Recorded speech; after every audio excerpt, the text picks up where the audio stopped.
Bonjour à tous et bienvenue à l'heure des pros jusqu'à 9h30 sur Europe 1 et jusqu'à 10h30 sur CNews. Hier, Éric Ciotti a écouté ses militants. Ça arrive parfois pour un chef politique. La majorité souhaite une alliance avec le Rassemblement national, non qu'il soit aligné sur les propositions de Jordan Bardella, mais parce qu'il existe des passerelles entre les Républicains et le Rassemblement national. Ça pourrait s'appeler le programme commun de la droite. Hier, les chefs à plumes des Républicains, et notamment plusieurs fossoyeurs de la droite française, qui portent son cercueil depuis tant d'années, ont récusé cet accord au nom de la morale. Ainsi, Madame Pécresse, moins de 5%, à la dernière élection présidentielle, a écrit « Vendre son âme, voilà ce que j'ai toujours refusé ». Elle préfère vendre ses électeurs, sans doute. J'ai aussi entendu Jean-François Copé, 0,3% des suffrages à la primaire de la droite et du centre en 2016, 0,3%. Il a condamné Ciotti, comme Xavier Bertrand, jamais placé, jamais gagnant, né pour perdre et marqué contre son camp. Enfin, Laurent Wauquiez, qui n'a pas dit un mot depuis des lustres, mutique sur tous les sujets, est sorti de sa grotte pour expliquer que son cœur saignait et que ses convictions, il en aurait donc, l'obligeaient à refuser un accord. Pauvre droite française qui mérite une nouvelle fois l'expression qu'elle fut et qu'elle reste la plus bête du monde. Pendant ce temps, le Parti socialiste pactise tranquillement avec la France insoumise sans que personne n'y trouve rien à redire. L'espace médiatique concentre ses flèches sur Ciotti, aidé en cela par une droite déconnectée du terrain, sans courage, sans idées et sans avenir, qui décidément ne comprend rien à rien et surtout pas ses électeurs. Je salue Charlotte Dornelas, Éric Nolot, Joachim Le Floch-Imad, Georges Fenech, et on parlera évidemment de la position. On a écouté les électeurs. Je vous attends, surtout après votre réquisitoire. C'est pas un réquisitoire. Si, vous avez fait un réquisitoire épouvantable. Mais pas épouvantable. Ah, si, pardon. C'est pas un réquisitoire. Si. Non. Vous allez dire que, voilà, les militants ont décidé. Oui, c'est tout. Les LR, c'est terminé. Il faut non, j'ai pas dit ça. J'ai pas dit ça. Rennes, c'est ce que vous avez dit. Non, j'ai dit que les militants sont alignés derrière Éric Ciotti. C'est tout ce que j'ai dit. Mais ça se fait, vous n'en savez rien. Si. Si, il y a eu un sondage. Il y a un 50%. 50%. Déjà 50, vous voyez. 50%. Les militants, déjà 50. En tout cas, je sais que ceux qui se sont exprimés, écoutez, Madame Pécresse, elle a fait moins de 5%. Et alors Copé, il a fait 0,3%. Non, mais surtout, quand tu fais 0,3%, peut-être que tu... demander à quelqu'un de changer ses convictions. Mais vous avez les mêmes. Mais vous avez les mêmes. Elle avait elle-même quitté le parti, donc elle n'a pas de Mais vous avez les mêmes. Je ne crois pas. Mais alors, sur quoi vous n'êtes pas d'accord? Et puis, il peut avoir, c'est ce qu'on appelle un programme commun de la droite. Moi, j'ai entendu, vous avez dit Laurent Wauquiez a le cœur qui saigne. Moi aussi, j'ai le cœur qui saigne. Oui. Ah, carrément. Mais oui, parce que je vois le parti auquel j'ai appartenu, auquel j'ai participé aussi, mais je sais bien que vous pensez qu'on n'a rien fait, que tout ça, etc. Mais je dis pas ça du tout. Mais voyez-vous, on a quand même fait quelque chose. Et quand je vois aujourd'hui qu'ils sont en perdition, en fracture, qu'ils vont quémander au RN une investiture pour pouvoir sauver leur siège, je trouve ça vraiment... triste, quoi. Mais c'est pas le problème. Pour la France, hein. Mais arrêtez pays. ce surplomb, en fait. Ouais. Parce que ce surplomb, c'est insupportable pour les électeurs. Ouais. Arrêtez de penser à vous. Ouais. Arrêtez votre surplomb à vous. la France. Écoutez-les. Écoutez-les. Oui. C'est tout. Quand on fait de la politique, on écoute les électeurs. C'est tout ce qu'on fait. Non. Pour venir en défense de Georges, ça fait quand même plaisir dans cette période où tout le monde brade ses convictions, qu'il y ait quelques personnes qui restent fidèles à leurs principes. Qu'on reste fidèle à nos convictions. Monsieur Ciotti dit exactement le contraire de ce qu'il a dit pendant 10 ans. C'est un accord morné, morné, il y a en face ça. des gens qui ont fait des scores misérables, vous avez raison de le rappeler, mais qui, eux, restent fidèles à leurs principes. Il ne peut pas y avoir eu d'accord. On va pas les lapider, franchement. Alors, c'était Éric Nolot qui parlait, c'était Georges Fenech qui parlait, bien sûr, et c'est Joachim Le Floch-Imad. Moi, je prends pas parti dans cette affaire. Mais si. Je dis simplement, il faut que les hommes politiques, pour que ça marche, écoutent leurs électeurs. C'est tout ce que je dis. Alors, vive Olivier Faure. Alors. Déjà, parler de loyauté qu'on a déjà... Comment vous l'appelez? Comment je l'appelais? Olivier Faure. Olivier Faure. Olivier Faure. Pourquoi vive Olivier Faure? Parce que lui, alors il n'y a pas de conviction, hein, c'est selon le sens du vent, donc c'est votre idole, lui. Non. Lui, il écoute ses électeurs. Ah non, je ne crois pas qu'il est électeur du... il n'y en a plus. Ah bah il n'y en a si. plus des électeurs du PS. Il y en a eu quand même 13% aux européennes. Hein. Oui. Mais justement, c'est pas ces électeurs-là. Mais si. Il écoute. Ah ben si. Ah non, les électeurs de d'ailleurs, gauche, eux, ils veulent l'union. Il les a écoutés. Ah non, justement, Ah ben Philippe si. Guibert, hier, nous expliquait que les électeurs, il avait raison, de Glucksmann. Pas de Glucksmann. Ah bah oui. Je vous parle des électeurs de PS. Lui, il les a écoutés, ils veulent. Ah, moi, je pense pas. Eux, ils ne veulent pas disparaître. Ils veulent l'union. Bon, on va parler évidemment de François Hardy dans une seconde, mais c'est aussi une des raisons pour lesquelles les Républicains en sont là. Parce que au fond, évidemment que c'est pour des raisons dites morales que les chefs à plumes républicains refusent l'alliance avec le RN. La vérité, c'est qu'il y a évidemment des passerelles, tout le monde l'a compris, qu'ils peuvent travailler ensemble. bien sûr. Même s'il y a des différences, comme toujours. Sur l'immigration et la sécurité, la sénatrice LR ce matin était incapable de nous donner un point de divergence entre le RN et les Républicains sur les sujets régaliens. Voilà. Après, il y a des différences. Quand vous avez Olivier Marleix qui dit qu'Emmanuel Macron est le grand liquidateur de la France, au bout d'un moment, il faut avoir le courage de la cohérence. Il ne faut pas se coucher devant la quinzaine antifasciste, devant cet anti-lepénisme primaire qui n'est plus une pensée, mais une passion. Joachim Le Floquimade. Quand vous avez dit le contraire pendant 10 ans, jamais nous n'allierons, ce ne sont pas nos valeurs. Les choses ont un peu changé. C'était des postures, vous le savez très bien. Là, il y a une grande recomposition, il faut en prendre acte. Mais il ne peut pas y avoir d'accord, hein, c'est pas possible. Mais écoutez, on verra. Est-ce que vous voulez que je vous dise Je pense que vous êtes par rapport avec vos électeurs, c'est tout ce que je dis. Une explication. Les électeurs, il je pense que les existe dans un électeurs parti du LR politique une commission d'investiture. Oui. Donc la commission Qui se réunit aujourd'hui.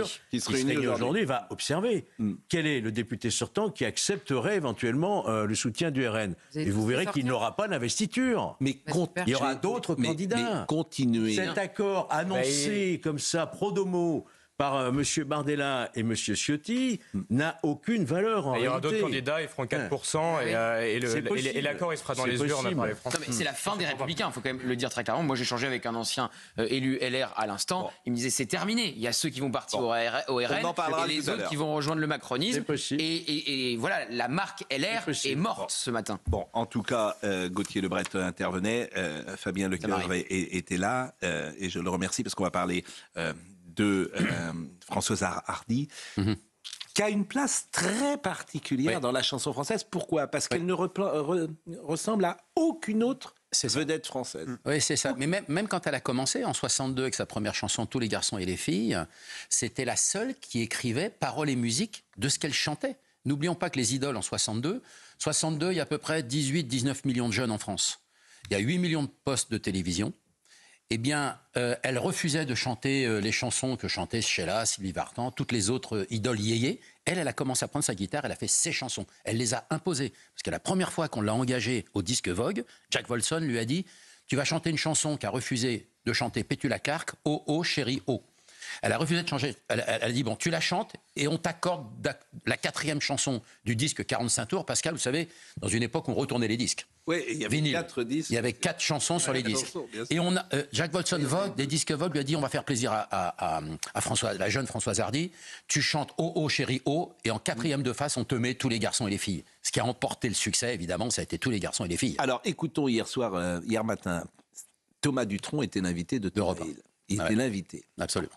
Et effectivement, Thomas Hill ne l'a pas interrogé sur Françoise Hardy parce qu'il savait qu'on était dans une période très critique. Bon, néanmoins, il y a eu beaucoup d'échanges, forcément, sur Françoise Hardy, et notamment cette archive d'Europe 1 en 1973 que Thomas Hill a fait écouter à Thomas Dutronc. Écoutez cela parce que c'est extrêmement émouvant. On va dresser votre portrait sonore, Thomas, des petits sons pour mieux vous connaître. Voici le premier. Un petit garçon. Un petit garçon, il s'appelle comment ? Thomas. Il a une petite particularité ? Non, à part qu'il a les yeux bridés, on dirait un petit chinois. Dans l'ensemble, on pense qu'il ressemble plus à son père qu'à moi. Les gens ont trouvé vite une ressemblance. Il a un grand nez, alors. Alors vous êtes heureuse ? Ah oui, je suis très très contente. Jacques Dutronc là ? Là, je l'attends et il a été là tout le temps. Alors lui, il est fier. Lui, il voulait adopter un petit garçon. Alors, comme tout le monde en plus m'avait prédit que j'aurais une fille, alors donc il était très content. L'enfant portera le nom de Jacques et on s'en occupe tous les deux. Voilà, c'était sur Europe 1, figurez-vous. Je ne connaissais pas ce document, il est fort. Vous pourrez me le donner, j'adore. On va vous l'offrir, bien sûr, c'était le 18 juin 73. Voilà, votre anniversaire, c'est dans quelques jours, d'ailleurs. Et alors, votre maman qui dit les yeux bridés et un grand nez. Bon, c'est tout vous. C'est très fidèle. C'est ça. Vous dites que quand vous étiez petit, vos parents étaient de grands enfants, comme si vous aviez vécu tous les trois une jeunesse ensemble. C'était vraiment ça? Oui, un petit peu de ça, c'est vrai. Je sais pas. C'est drôle, c'est touchant, les voix de l'époque aussi, le ton tellement gentil. Et ma maman qui attend mon papa déjà à l'époque, qui l'attend. On dirait une jeune fille, hein, quand on l'écoute, elle est très jeune. Ouais. Elle avait 30 ans, donc c'est finalement pas très vieux quand on y pense. Thomas et Anissa Haddadi hier, avec Thomas Dutronc, et cette chanson est sublime d'ailleurs qu'on entend puisque vous partez en voyage, un instant vraiment très émouvant. Hier est très... Mais ce qu'il faut préciser, c'est que Thomas Dutronc est né donc le 16 juin 1973 dans une clinique de Neuilly, et la chambre d'à côté, là où Françoise a accouché, il y avait Serge Gainsbourg qui venait de faire une crise cardiaque. Alors qu'à chaque fois que Jacques Dutronc venait voir son fils, le jeune fils comme ça à la clinique, il passait plus de temps dans la chambre d'à côté avec Gainsbourg, ils avaient des trucs à se raconter et à boire probablement. Et donc c'est quand même, ça c'est l'anecdote. Et puis ce qu'il faut rappeler, c'est qu'après la naissance de Thomas, Françoise enregistrera peut-être un succès énorme pour les années 70, ses messages personnels, avec la collaboration évidemment de Michel Berger. Bien sûr, et qui était une chanson qui avait été écrite visiblement un peu à... Et si tu crois un jour que tu m'aimes... Oui, c'est-à-dire que... On a dit que c'était une chanson de Berger pour Véronique Sanson. Voilà, pour Véronique Sanson. Il y a un mélange entre toutes les inspiratrices, on va dire, de Michel Berger, entre Véronique Sanson, Françoise Hardy et bien sûr France Gall. Oui. On a peut-être d'ailleurs quelques notes de musique, de messages personnels. Je disais, elle ressemble à personne. Par exemple, elle est très peu sur scène. Il n'y a pas de concert, c'est pas une bête de scène. Si, elle a fait de la scène entre 63, une fois qu'elle a fait la couve de Paris Match, le numéro 5 de Paris Match en janvier 1963. Elle fait de la scène à partir de mars jusqu'en 69. Elle aime pas la scène. Elle aime pas faire semblant. Elle aime pas les postures des artistes où il faut être un soleil sur scène. Elle aime pas ça. Donc elle a dit à son manager de l'époque, de chez Vogue, je veux plus faire de scène, je préfère faire du disque. Et c'est comme ça qu'elle fera évoluer sa carrière petit à petit en 80, et puis en faisant de la radio, de l'astrologie, de la graphologie, etc. Et c'est un couple iconique avec Jacques Dutronc, parce qu'ils sont d'une beauté tous les deux incroyable. Mais c'est vrai que c'est aussi, j'allais dire, une femme de son époque. Elle accepte des choses qu'aucune femme n'accepterait aujourd'hui. C'est-à-dire que il a des aventures, elle l'aime quoi qu'il arrive, elle est comment dire, c'est une fan absolue de son mari, elle lui pardonne de tout, elle raconte son mariage, par exemple le mariage où en 1981. il est avec ses potes, lui elle est avec ses copines, ils se parlent même pas de la journée. Son livre, son ouvrage était formidable d'ailleurs. Et c'est aussi, quand je dis c'est une femme d'une certaine époque, forcément. Oui, elle rencontre Thomas Dutronc, parce que Jacques Dutronc, qui était l'assistant de Jack Wolfson, le producteur de chez Vogue, tout simplement parce que il était l'assistant et elle était star déjà chez Vogue. Et lui, il assiste à tout ça. À l'époque, elle n'était pas amoureuse de Jacques Dutronc quand elle le rencontre. Elle était amoureuse d'abord de Jean-Marie Perrier, qui a fait l'image de Françoise Hardy avec des magnifiques photos. Et après, elle est tombée amoureuse d'un garçon qui s'appelait Peter McHenry, qui était un des acteurs en 66 du film Grand Prix, où il y avait Yves Montand. Et elle a une histoire d'amour entre juillet et novembre. Et en fait, après, désespoir amoureux, elle sort avec Jack Wolfson et son assistant. Et c'est comme ça qu'un jour en Corse, ils commencent leur histoire d'amour, parce que finalement, ils s'aperçoivent qu'ils s'aiment tous les deux, finalement. Et ils n'ont jamais divorcé. Ils n'ont jamais divorcé, mais ils ont eu des vies, et vous l'avez très bien expliqué, un peu parallèles, chacun, tout en restant ensemble, en vivant dans 2 appartements. Et avec un enfant magnifique. Et un enfant sublime. Qui a beaucoup de talent. Je crois qu'ils étaient au-dessus d'une relation. Et qui a vraiment le charme de ses parents. Oui, mais Françoise l'expliquait parce qu'en fait, ils étaient au-dessus des sentiments. Ils plaçaient l'amitié au-dessus de l'amour, finalement. En disant, mais nous, on a trop de choses qui nous séparent, mais en même temps, on reste des amoureux, cette amitié amoureuse qui fait qu'on traversera le temps et longtemps. Il y a un Instagram de Thomas Dutronc, maman est partie, a-t-il dit. C'est intéressant d'ailleurs la photo qu'on met dans ces cas-là, la photo d'un enfant qui vient de perdre sa mère, et il met une photo de bébé. C'est très intéressant. Je trouve. Il y a beaucoup de réactions, évidemment. Rachida Dati, comment lui dire adieu, éternelle Françoise Hardy, légende de la chanson française, qui est entrée par sa sensibilité, ses mélodies dans le cœur de tout un pays. J'adresse à Thomas Dutronc, son fils, à sa famille.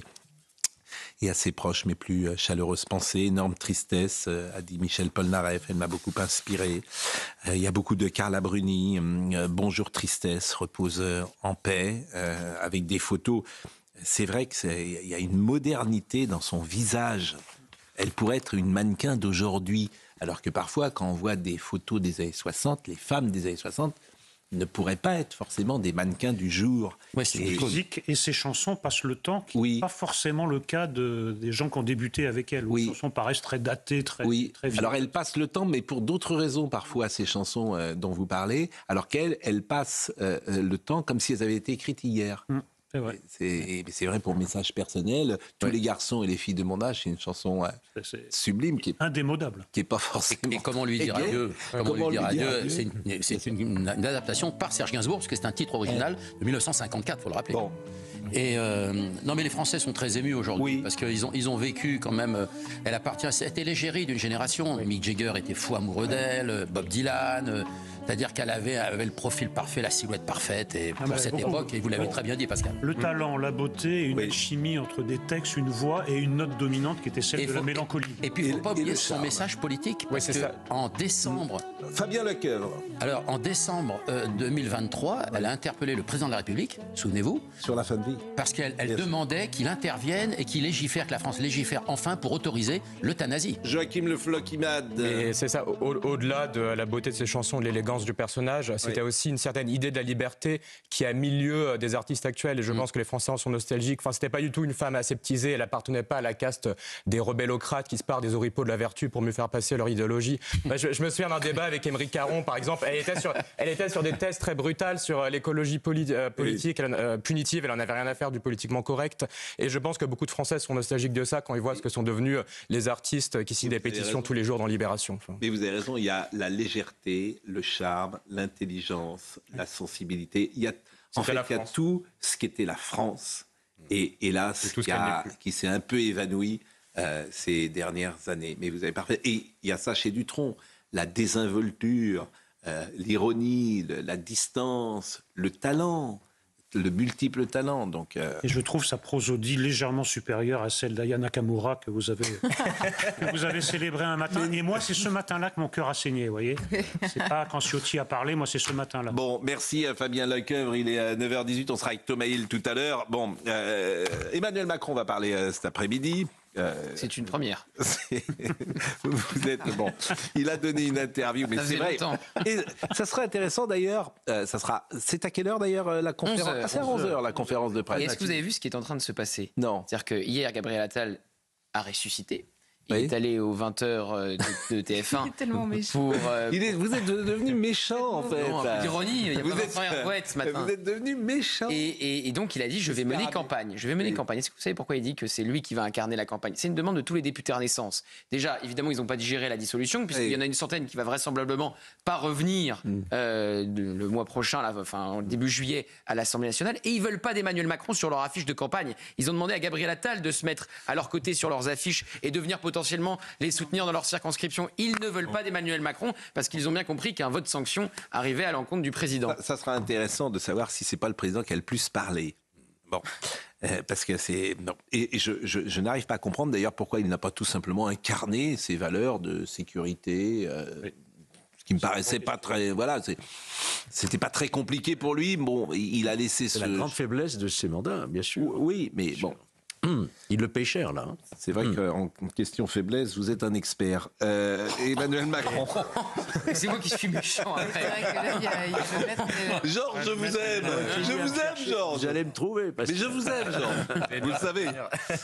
Non, mais je vous taquine parce qu'en fait. Châtie bien. Mais oui, non, mais. Ça s'appelle tirer sur l'ambulance. Voilà. Non, mais vraiment. En fait, souvent, ce n'est pas moi qui pense ça. C'est les téléspectateurs qui nous écoutent dont je me fais l'interprète de manière médiumique. Elle avait l'affaire. Dénoncé régulièrement. De manière médiumique. La faiblesse de la politique pénale, la faiblesse du... Mais oui, mais vous n'allez pas jusqu'au bout. Mais vous allez pouvoir la dénoncer tout seul dans votre cabine téléphonique, vous serez bien. La politique, c'est une dynamique, a dit Emmanuel Macron dans le Figaro. Je n'ai jamais cru au sondage. Fichtre. La décision que j'ai prise ouvre une nouvelle ère, une nouvelle campagne commence. Le président doit s'engager à la place qui est la sienne. Il en va de l'avenir de la République, des institutions du pays de l'Europe. Ce n'est pas le RN qui a écrit la Constitution ni l'esprit de celle-ci. Les institutions sont claires. La place du président, quel que soit le résultat, l'est aussi. C'est intangible pour moi. Donc là, c'est clair, il ne démissionnera pas. Ça, si c'est une dynamique, oui, il avait dit aussi qu'il ferait le choix de ne pas dissoudre l'Assemblée nationale. Donc maintenant, il faut être très prudent. Bon, et si c'est une dynamique, ça ne va pas dans son sens. Et Édouard Philippe, qui a été son Premier ministre, j'ai écouté Édouard Philippe hier, je ne suis pas sûr qu'il rallie beaucoup de suffrages, mais on verra. Je ne suis pas sûr qu'il soit complètement sain que le président de la République fasse une campagne législative. C'est ce que je disais. A-t-il dit. Ils veulent tous qu'Emmanuel Macron reste en retrait. Ils veulent qu'Emmanuel Macron reste en retrait, puisque le suffrage va être contre lui. Sauf que son entourage dit Emmanuel Macron va faire 3 interventions par semaine. Et on y est déjà. Entre l'allocution, l'interview dans le Figaro et la conférence de presse, les 3 sont faites pour cette semaine. Donc à suivre, puisqu'il y a 4 semaines de campagne. La fameuse droite la plus bête du monde, on va en parler sans doute après la pause, qui, pour des raisons morales, uniquement ne souhaite pas d'alliance. Non, de soumission morale. C'est pas ça. De soumission morale, c'est pas votre propre morale. Excusez-moi, quand vous me dites qu'il y a un problème de conviction, j'aimerais vraiment que vous me donniez un point sur lequel vos convictions sont heurtées. Pas ce que vous pensez politiquement comme solution qui est bonne ou mauvaise, qu'il y ait des désaccords entre les LR et les RN, j'ai pas de problème, hein, on a tous très bien compris. Vos convictions sur le terrain moral, une mesure qui contrevient à vos convictions, vraiment. Je ne sais pas. Oui, parce qu'il n'y en a pas. Voilà. Parce que je ne me place pas sur ce terrain de la morale. Et vous avez dit tout à l'heure que ça contrevenait à vos convictions. Oui, je pense à beaucoup de sujets. Je pense notamment à tout le volet, parce que ça vous peut paraître anecdotique, mais tout le volet économique et social qui n'a rien à voir avec la politique des LR. Moi, je ne me place pas sur le cordon sanitaire. Je crois que c'est fini, le cordon sanitaire, sur le plan de la morale. Après, il y a aussi la vision qu'on peut avoir de ce que doit être la préférence nationale, qui a été toujours un marqueur depuis Jean-Marie Le Pen et que nous avons quand même combattu d'une certaine façon. Vous avez combattu la préférence nationale. Comment de la manière dont était présentée par Jean-Marie Le Pen. Mais comment vous la définissez, la préférence nationale version Jean-Marie Le Pen? C'est interrogatoire, là. Non, mais vraiment, franchement, depuis hier, j'essaie de comprendre le problème des LR. Je pense que la France a toujours eu cette image d'accueil, de solidarité. Ce qui s'est passé aujourd'hui, c'est qu'on a eu des flux... Donc en fait, vous êtes tout à fait... Donc en fait, vous n'avez... changer la donne. La question de la préférence nationale n'a rien à voir avec le flux migratoire. Là, je vous dis, quelle est la définition de la préférence nationale de Jean-Marie Le Pen et la vôtre? Puisque dans la dernière, je vous rappelle quand même que dans la dernière loi immigration, les LR, précisément au Sénat, donc ceux qui hurlent le plus fort depuis hier, ont été précisément accusés de mettre en place la préférence nationale, qui existe déjà, par exemple, sur le RSA, ce qui n'a empêché personne de dormir depuis des années. Ça existe déjà. C'est installé par LR et déjà depuis Sarkozy, soit la dernière fois que vous avez gagné, de quoi était accusé Sarkozy? De marcher sur les terres du Front National. Donc il faut arrêter ce sketch, en fait, c'est grotesque. Là, l'accord, il se fait pour que tout le monde gagne.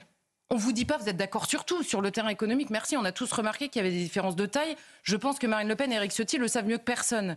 Simplement, est-ce qu'il y a des choses plus graves que ça en face de 2 blocs là qui peuvent gagner, à savoir le bloc de la gauche qui s'est réuni, il aura fallu 2 heures, et le bloc central. C'est juste ça la question. Non, mais ce que vous risquez, c'est d'avoir 3 blocs dont aucun n'a la majorité aussi. Attention. Et alors, donc ça va être encore plus difficile à gouverner qu'aujourd'hui. Vous n'y arriverez pas. Vous n'y arriverez pas, Charlotte. Vous n'y arriverez pas. Si, mais j'entends ce qu'elle dit. Ah bah non, vous entendez.